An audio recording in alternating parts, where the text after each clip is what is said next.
Welcome to Vicious Whispers with Mark Tullius, your source for horror, sci-fi, suspense, and all things violent. Thank you so much for joining me today on Vicious Whispers with Mark Tullius. Today, at the end of the episode, I will play a short story from Twisted Reunion. That story is When It Rains. I wrote that back when I lived in South Carolina. Interesting story. I just picked it this week because it rained like crazy in California. We really needed the rain. Caused a lot of destruction, made traffic terrible, got me super pissed off. I think on Monday, it took 20 minutes to get out of my daughter's parking lot after I dropped her off at school, just because of asshole parents. I wanted to go on a rant about that earlier in the week, but then I realized, no, man, who am I to judge? Whatever, I just got to deal with it. People want to be inconsiderate, that's on them.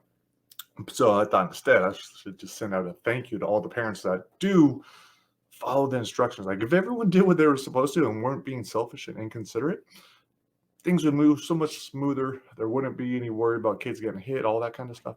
But we have all these parents that just want to be like, oh, me first. I don't care if there's a line here. I'm just going to go this way. And how is that ever going to change? Because that's just what they showed their kids. I'm going to keep this positive. I don't want it to be a bitch fest, even though I'm up early in the morning and I haven't smoked weed. I had a big realization. Well, I shouldn't say I had a big realization that I smoked a lot of weed. But over the last month, definitely a lot of stress from the holidays, family shit going on. Hadn't been working out. My cannabis use had increased a lot. Typically, I mean, it's pretty heavy to start with, but over vacation, like I was, first thing in the morning, I think like just a rough estimate would be about 14, 15 times a day that I was getting high. So that is ridiculous. That is unnecessary. I was like, there's no point. Like, yeah, I enjoy cannabis, but there was no reason to be doing it like that. I don't need it for work. I don't need it for dealing with stuff. So it just made me think about, okay, why am I doing it? I want to back off. And so made that decision. I forget what day it was. Might have been Wednesday. So I told myself, I was like, okay, let's start with, 3 times a day, or definitely right before going to sleep. Let's see when I feel like I really need it. I don't want to be so irritable that I just ruin everything around my family. Yesterday, I smoked maybe around 3 o'clock. I realized it was too much. I was pretty high for my conversation with Pat, which I'm going to talk about later, which was awesome. But yeah, so maybe like 2 to 3 times. So I'm happy with that. That is doable. I might even reduce it, might even take off a couple of days. I'm supposed to be taking off days according to my former doctor, 7 days. She wanted me to take off 7 days a row every month. So 1 week a month. Haven't done that in a long time. But maybe I will, because the last couple of days have been awesome. I feel good. I don't feel like I am missing anything, and I'm more focused. So that's been good. As far as writing, got a lot done. Made a lot of progress on Dethfest. Glenn only has the final 2 chapters to look over. While he's doing that, I have 10 last death scenes. Made some good progress on a couple of the ones that I had no idea what I was going to write about, what we were going to write about, but we knocked those out. I think they came out pretty decent. I want this to be my final week of like full-on work on the book, and then I finally get to move on to Ghostland. But the cool thing, whenever I have to wait on a project like that, it means that I'm just ready to go as soon as I'm released on it. So as soon as I get hold of Ghostland, I'm just tearing into it. I already have all my notes. I already have all of Duncan's notes. I have my notes. Knock out those death scenes, finish up the main story, and get that thing out as well. So that is cool. I don't know if we will do that one on Bella. I'm guessing we will not. I don't even know if I'm going to do Dethfest on Bella. I am running ads for my Bella stories now because we have Wild West on there, trying to stay in the Wild West, and back at Grandma's house. I don't know if Bella is going to be a great place for these books. We'll see. It seems like it's mostly romance, a little bit of a lot of fantasy, and then sci-fi. And all of them seem to have romance. So just a whole bunch of smut. So I'm not sure if I will find my right readers for that, but I'm trying. We'll see. I will do the month long on it. And if it seems to be doing well, if it picks up speed, if it looks like it's a good way to release stuff, I will do that. But otherwise, I'll just put it out on Kindle, get paperbacks out, but exciting stuff. So Dethfest and Ghostland will be out later this year. Some kind of platform, for sure, paperback and Kindle. What else do we have? And then, not sure what else is going to land this year. There's a lot, though. Yesterday, I was talking with my friend Pat. I was his mentor for HWA. Awesome writer. He didn't need me. I just gave him advice. Some confidence building type stuff, but I really, really enjoyed his writing. That's why I stayed on, just so we can go back and forth on stories. I think I mentioned it last week or 2 weeks ago that he did me a huge favor by reading back at Grandma's house, had some great advice. We'd been meaning to do a contract. I have him set up to write some short stories and Try Not to Die short story. But today we are signing the contract for a full-length Try Not to Die. Pretty excited about it.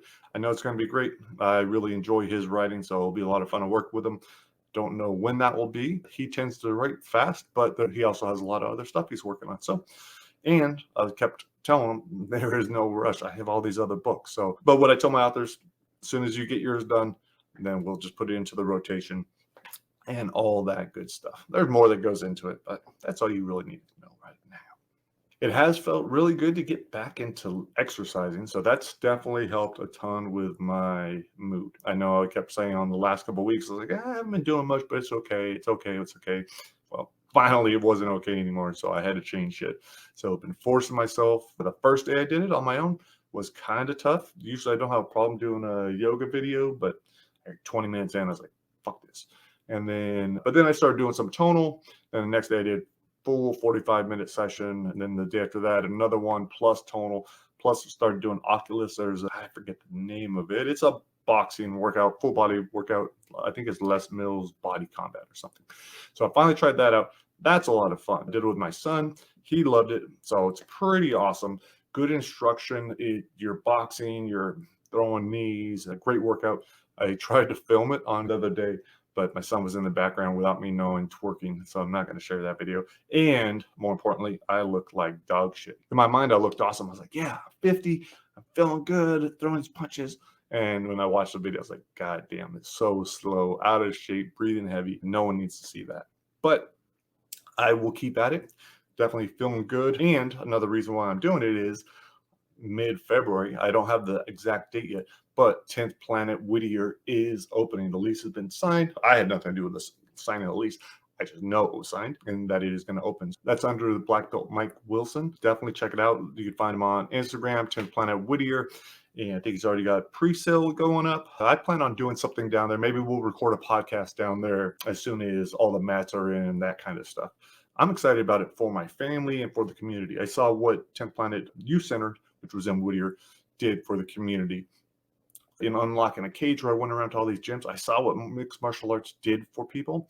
That's really why I wanted another one opening up in Whittier. Now, whether or not I get to train, we'll see. See how my body does. I plan on it. I think it's a ton of fun.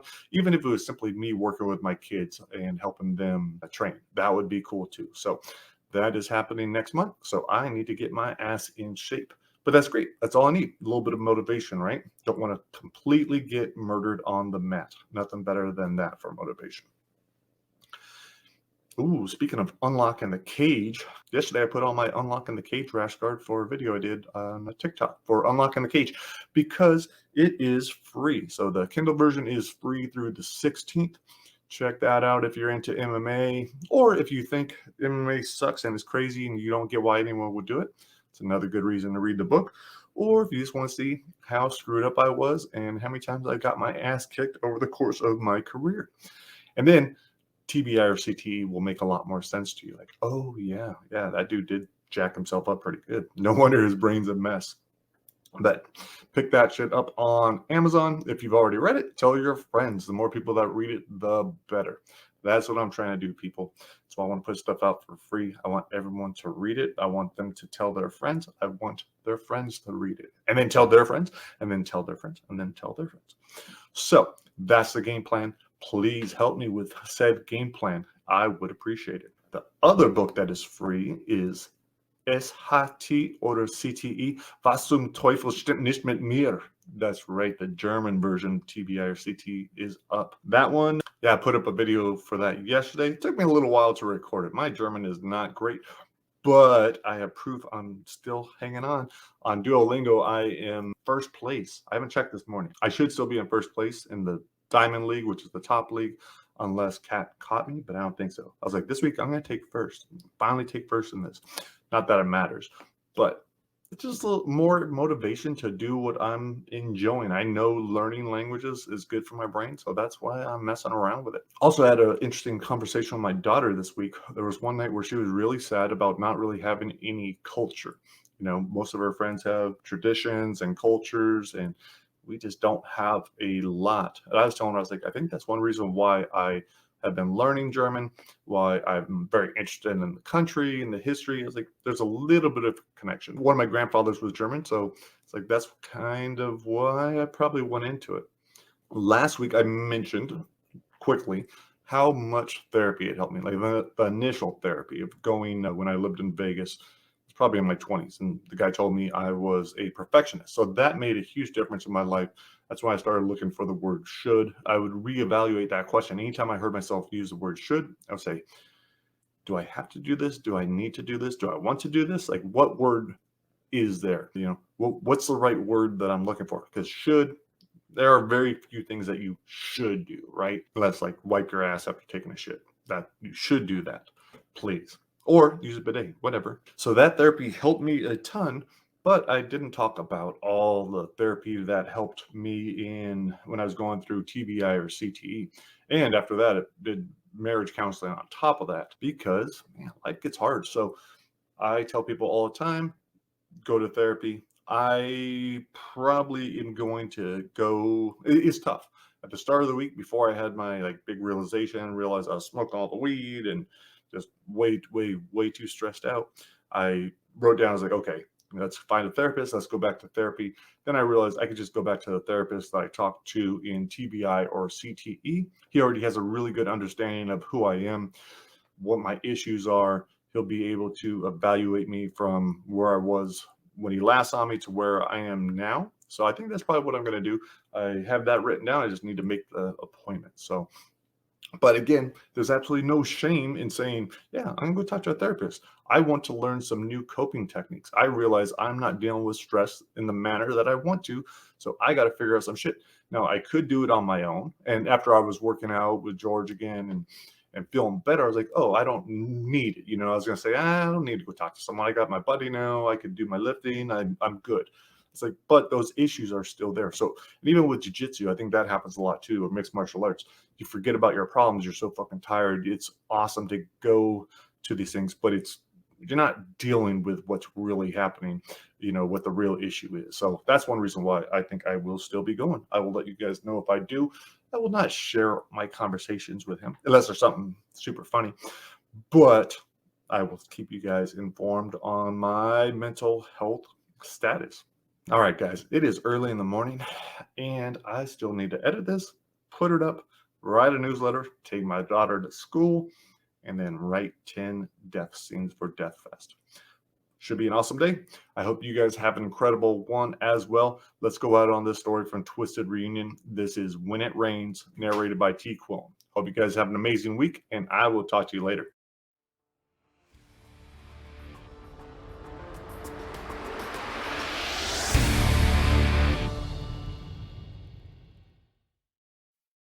When It Rains. Dell followed his boss and two coworkers onto the covered balcony of the second floor and took the chair next to Taylor. It was the seat closest to the kitchen. If they wanted to get wet, that was fine with Dell, but he was staying by the door. This wasn't just a mild September shower, a little thunderstorm. On a night like this, there was no telling how much rain the town was going to get. Lightning flashed, illuminated the entire property. "Holy crap," Martin said with his heavy Swiss accent. He pointed toward the rushing river some 20 yards away down the grassy slope. "You see that water? Look at that. Amazing, no?" Dell stretched his back, looked at the overflowing river, but kept his comments to himself. The torrential rains had transformed the usually quiet creek, upsetting the balance of things.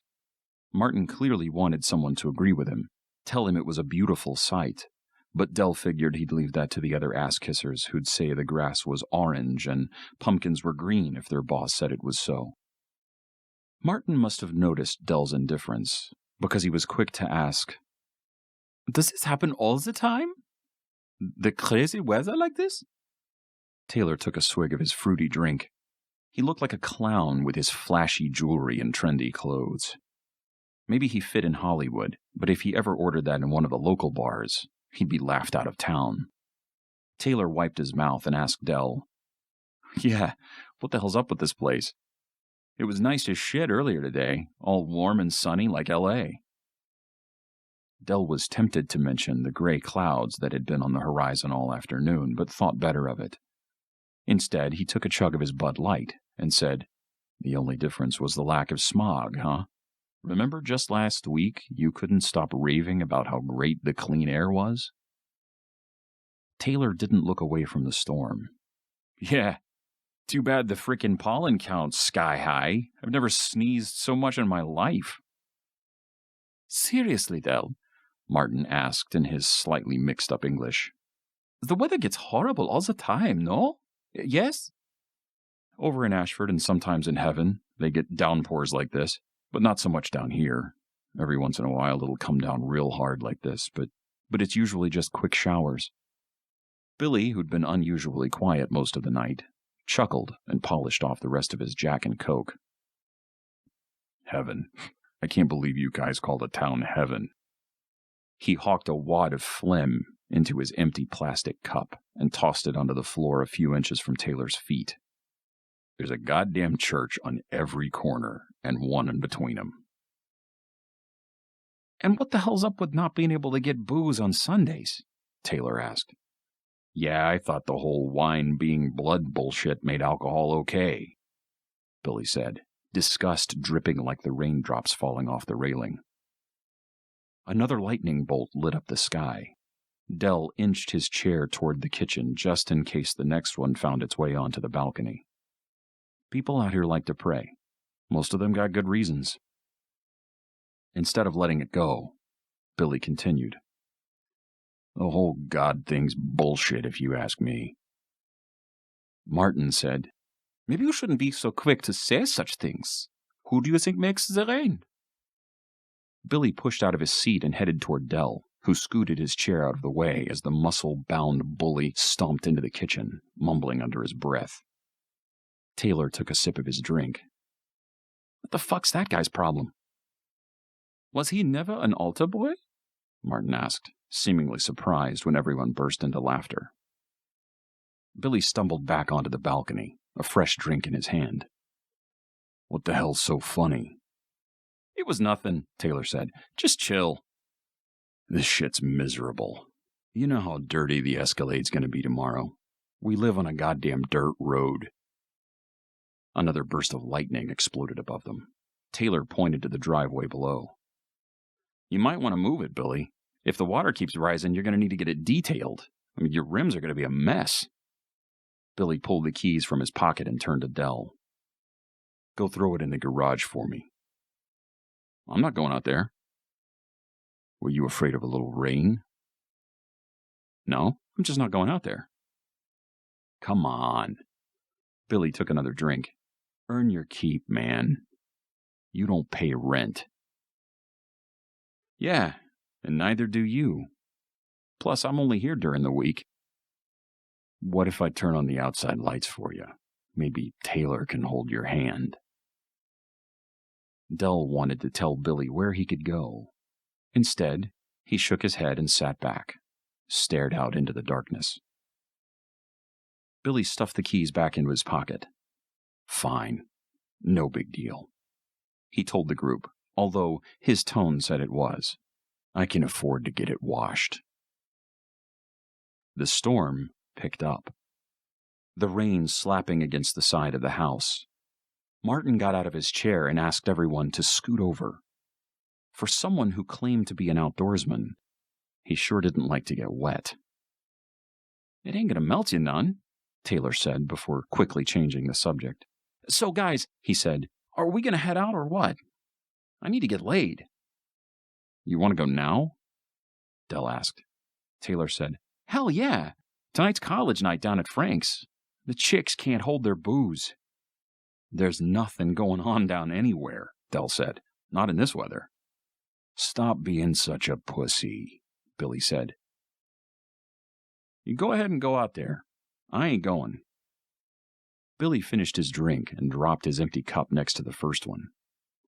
The storm will be over in 10 minutes.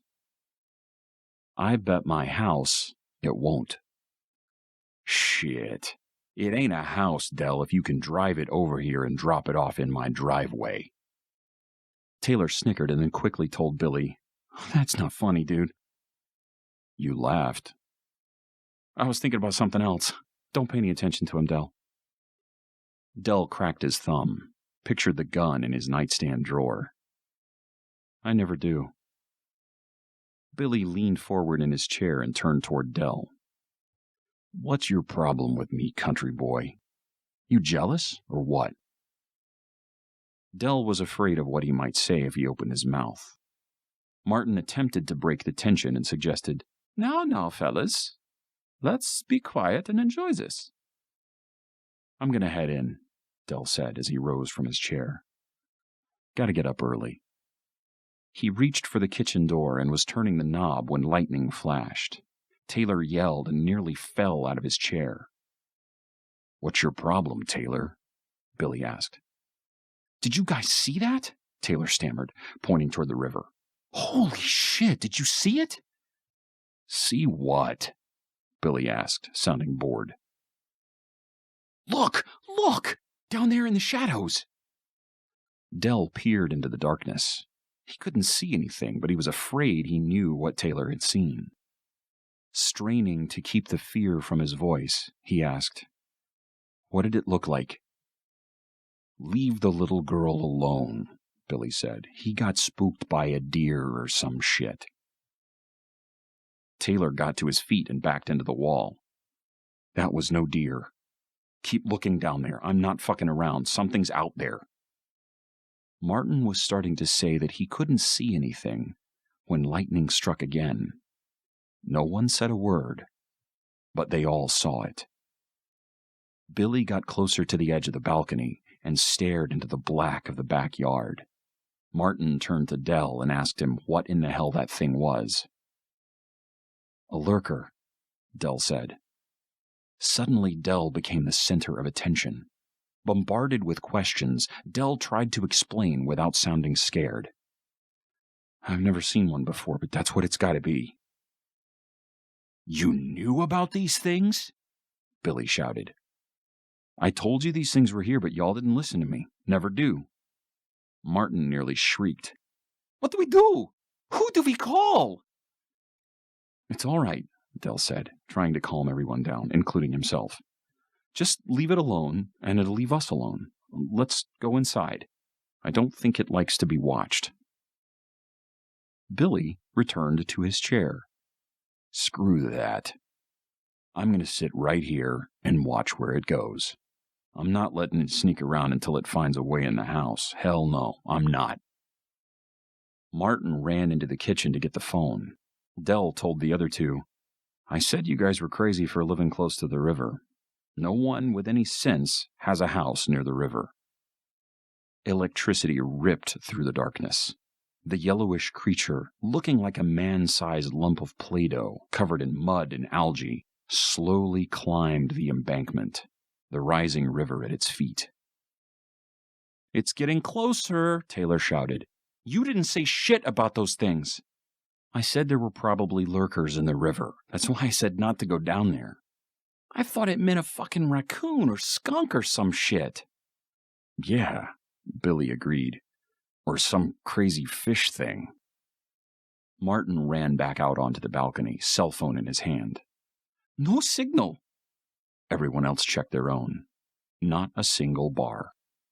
They went inside and found the landline was dead too. Storm must have knocked it out. Happens all the time, Dell said, even though he'd never had it go out. God damn it. Taylor stuffed his phone back into his pocket. I always got to go at least 10 feet from the house to make a call. God damn it. Taylor stuffed his phone back into his pocket. I always got to go at least 10 feet from the house to make a call. So go do it, Billy ordered. Fuck you. You go do it. Dell said, It won't do no good nohow. Police won't do nothing.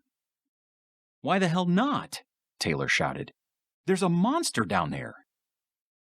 Relax, Del said. They won't bother you as long as you don't bother them. Just stay inside.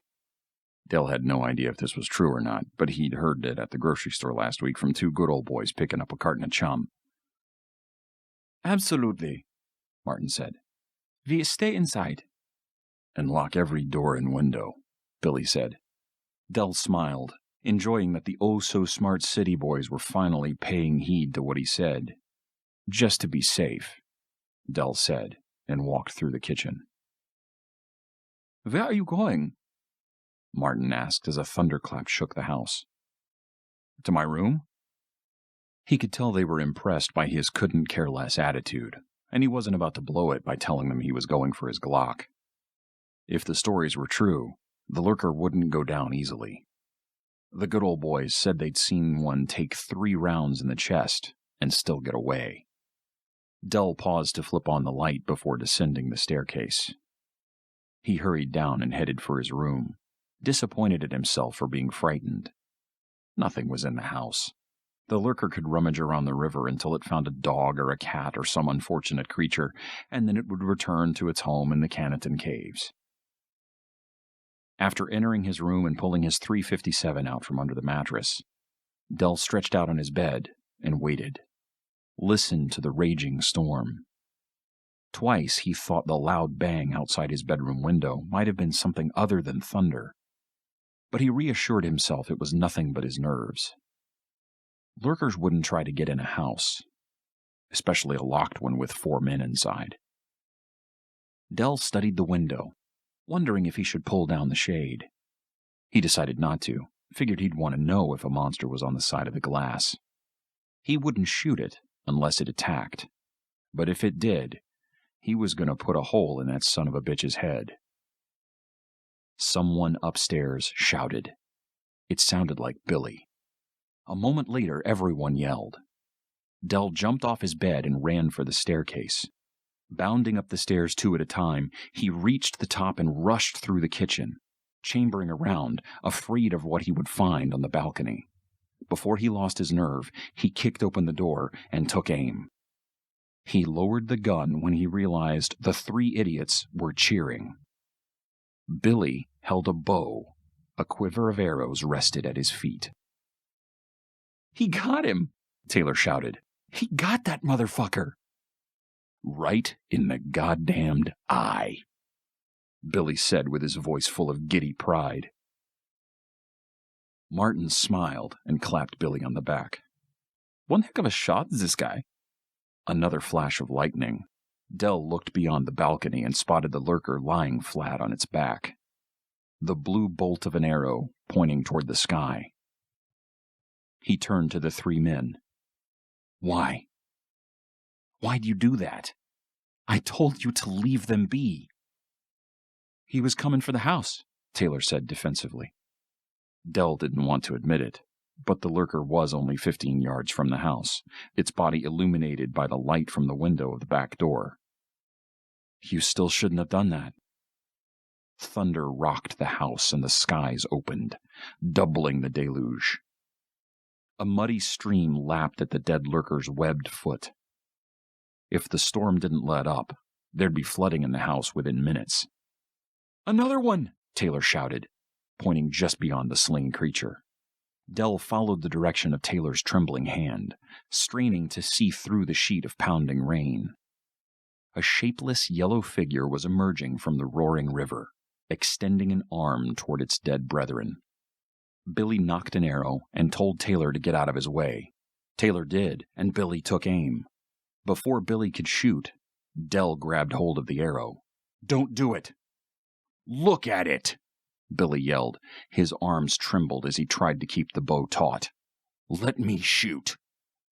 With his hand on the arrow, half expecting it to fly and rip the skin off his palm, Del glanced over the railing. The creature knelt in the muck next to its dead friend. It looked from the arrow to the balcony. Its expressionless eyes studied each of them. Then it lifted its head to the sky, and a horrifying howl pierced the night, louder than the pounding rain and thunder. God damn it, let me shoot it, Billy screamed, and Taylor and Martin both shouted for Dell to let go of the arrow. Although he held the gun and could call the shots if he desired, Dell wasn't ready for that responsibility. He'd been taught to leave the lurkers alone. But what if that was wrong? And they'd already shot one. This wasn't up to him anymore. They were all grown men. All he could do was tell them what he knew. A loud, sucking pop, like the top being pulled off a can of tuna, drew their attention down below. The lurker held the arrow in his hand, a slimy black mass trailing from the tip. The body from which the arrow had been pulled began to deflate, large pieces of its mottled skin sloughing off and dissolving in the rising water that had already reached its chest. Jesus fucking Christ, Taylor said, looking like he might lose the fruity contents in his stomach. Dell let go of the arrow and turned toward the kitchen. A loud twang sliced through the air, followed by a series of cheers and high fives. The weight of the gun was reassuring, but for the first time in his 10 years of owning it, he wasn't comfortable with only 15 rounds in the magazine. He wished to God he'd brought along his extra boxes of ammo that were collecting dust back home. Dell knew they probably wouldn't listen, but he shouted anyway. "Everyone get inside!" Only Billy responded, and it wasn't polite, so Dell continued toward his room. As he passed the fridge, Taylor yelled, "There's another one!" "There, too!" Martin shouted. Billy said, "I see 4 of them." Lurkers weren't supposed to travel in packs, according to everything Dell had heard. Some even claimed there weren't but 1 or 2 that existed. Dell ran for the near wall and flipped the switches, turning on the floodlights. When he made it to the balcony, he counted 6 of the disgustingly strange beasts. They were sloshing through the river toward the dissolving heap of yellow by the back door. The other 3 were already on the driveway. "The Escalade! Fuck no!" Billy shrieked, knocking an arrow and taking aim. He released the arrow and it zipped past the nearest lurker and punctured the driver's door. "They're too far away," Taylor said. "Get the ones near the house." Martin agreed and told Billy to get the ones closest to the back door. Billy turned to Dell. "I'll take care of these. Get the ones out there." A series of thuds came from the driveway. Though not appearing very solid, the lurkers packed a punch. In a matter of seconds, the Escalade was crumpled. "That's a $75,000 vehicle, you motherfuckers," Billy cried and shot one straight through the neck. "It's already ruined. You've got insurance," Taylor reminded him. Billy was out of arrows. "Give me your gun," he said to Dell. Dell shook his head. The sound of smashing glass and crunching metal mixed with the roaring river. "Come on, you pussy," Billy said. "If you're not going to use the gun, give it to me. I'll shoot them if they come in the house. We don't need to piss them off any more than we already have." Another deafening howl tore through the night. Billy said, "They're taunting us." "Let them." Dell turned his back on the group. "I suggest you guys get inside." "Fuck you," Billy said, and started charging. Dell spun toward Billy and shoved the barrel of the .357 at Billy's head. "Come at me again, and I'll put a bullet between your eyes, you son of a bitch." Billy glared at Dell, but the Glock's barrel must have been too intimidating because he finally stepped back. Still aiming at Billy's forehead, tempted to pull the trigger, Dell said, "Do what you want, but you're not touching this gun." Dell spotted a quiver in the corner. So did Billy, but he kept eye contact with Dell. "I'm not scared of them. Not like you." "Yeah, and I'm not drunk or stupid like you," Dell said. Billy brushed past Dell, grabbed an arrow, and ran for the front door. The guy was as dumb as anyone Dell had ever met. Once Dell heard the door open and close, he returned his attention to the back, where the lurkers were still reducing the Escalade to a hunk of scrap metal. "Hurry up, Dell," Taylor urged, peering over the railing. "They're right below us." "Back up and be quiet, both of you." From the look on Martin's face, it was obvious that Martin didn't like being told what to do. So Dell added, "Trust me on this." Martin nodded and stepped away from the railing, just as a shrill twang came from the driveway. The lurker who'd been caving in the rear of the Cadillac fell to its knees, the blue tip of the arrow sticking out of the back of its head. Billy rushed onto the scene, grabbed a stray arrow off the ground. With the bow stretched to its limit and an arrow ready to fly, he swiveled towards the lurker on the passenger side and let the arrow loose. It missed its target and glanced off the demolished vehicle. Billy looked around for another arrow. With the unnatural speed of a tsunami, the lurkers hurtled toward Billy from the other side. Before he could do so much as scream, the lurkers were lying on top of him, one ripping through his stomach, throwing heaps of intestines over his shoulder, while one clamped its massive jaws on Billy's face and began tearing out chunks. Taylor was yelling something at Dell when an enormous crash shook the balcony. Dell glanced over the railing, but he didn't see any of the creatures, only the water lapping at the house. "What in hell was that?" Martin asked, his voice shaking worse than the balcony had. "The door, I think." "You think?" Taylor yelled. Before Dell could tell him to back away, Taylor was on his hands and knees, his head between the posts of railing peering over the edge. "Holy shit, they knocked down the goddamn door. They're inside." "Come on," Dell said, as he watched the two lurkers in the driveway get up from their victim, leaving an unrecognizable mess where Billy had been only a few moments before. Both of them staggered toward the Escalade, grabbed hold of the rear bumper, and heaved the SUV off into the brush. Dell felt a sense of helplessness at their inhuman strength. Taylor followed Dell's gaze in time to see the Escalade crash onto its roof, its momentum rolling it into the river. "They're damming it." Martin's eyes grew wider. "What do you mean, damn?" "Taylor, get away from the railing," Dell ordered. "Both of you, follow me, come on." Suddenly, a purple tongue the width of Dell's wrist, and God knew how long, shot through the air, wrapped around Taylor's neck, and started to pull him through the railing. Dell yelled for Martin to grab Taylor's feet as he ran to the railing and stuck the .357's barrel against the beast's tongue.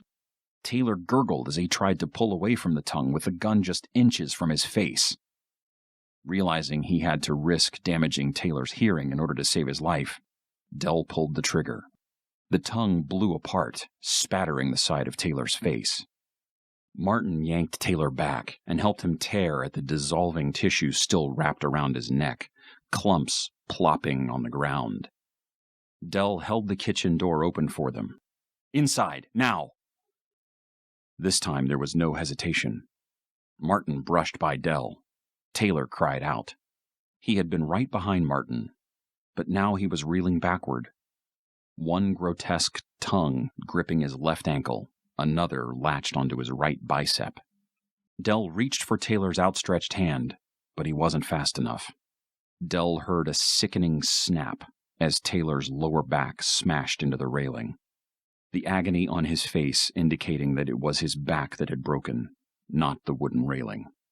Martin stayed pressed against the wall at the back of the balcony as Dell ran to the railing, aiming with his right hand, trying to pull Taylor back with his left. There were 5 lurkers below. 2 were yanking with their tongues, while the others waited patiently. The lurkers were using Taylor to help pull themselves up. Just as Dell was about to fire at one latched onto Taylor's ankle, the creature next to it let its own tongue fly. Dell swiveled and fired 2 rounds, both bullets striking the lurker's spongy forehead. At the same instant, the meaty tongue slapped Dell's forearm and then fell to the floor. Dell turned back to his original target and fired 2 more rounds. The creature fell backward, losing its control on Taylor's leg. Neither Dell nor Taylor was prepared for the sudden release of tension. Taylor fell forward, his face bouncing off the floor. Dell lost his grip, and Taylor was whipped off the balcony, his scream silenced abruptly when he splashed into the rising water below. Pulling the trigger as fast as he could, Dell killed the lurker that had pulled Taylor down, as well as the one whose teeth were buried in Taylor's neck. But before he could shoot the third, an explosion rocked the house. The indoor lights went out all at once, leaving the floodlights as the only thing between them and complete darkness. The black seemed to amplify the smacking, slurping, and snarling down below. Dell backed away from the railing until he bumped into Martin, shaking against the door. He stepped back into the pitch-black kitchen, bringing Martin with him and closing the door behind them. "I don't want to be here." "The circuit breaker is down there." They took it out. "We need to go away from here." Dell was just as scared as Martin, but he didn't like hearing the panic in his boss's voice. "You want to try running out the front door?" "I don't." "My Porsche. It's in the garage." Dell looked around at the dark room, unable to see past the kitchen's center island. Even if the lurkers haven't gotten into the garage, the water sure as hell has. The car probably won't start. "We try." Dell waited for a crash of thunder to finish before he told Martin to go right ahead and try to reach his car. "We stick together?" "Yeah," Dell said. He sniffed the air. Something was burning. "So we go to the garage?" "I didn't say that." "Okay. I'll take the gun." "Hell no," Dell said, having a difficult time hearing anything over the pounding rain. Martin held out his hand. "Dell, give me the gun." "I'm going upstairs. You can follow me if you want." Martin grabbed his arm. "Hand over gun and I'll give you a raise." Dell shook his head at the man's absurdity. "Find the flashlight. It's in one of those drawers by the sink. And hurry up," Dell said, aiming the .357 at the kitchen doorway, even though he could barely see past the tip of his gun's fluorescent front sight. Martin opened a drawer. "I double your pay." "Shut up," Dell said. He listened. He thought he heard footsteps. A wave of smoke washed over him, stinging his eyes. "Hurry up. I think it's the one closest to me." One drawer slid shut and another opened.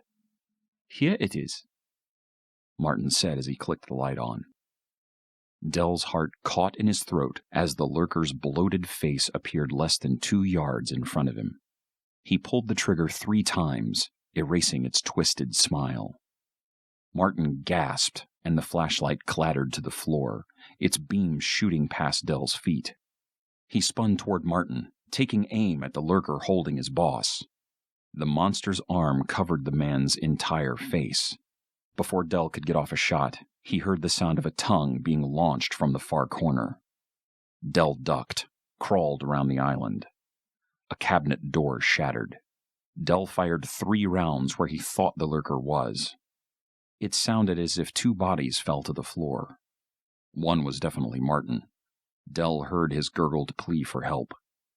Aware that there was at least one more lurker in the room, Dell bent over and picked up the flashlight. He brought it up and spun in a circle.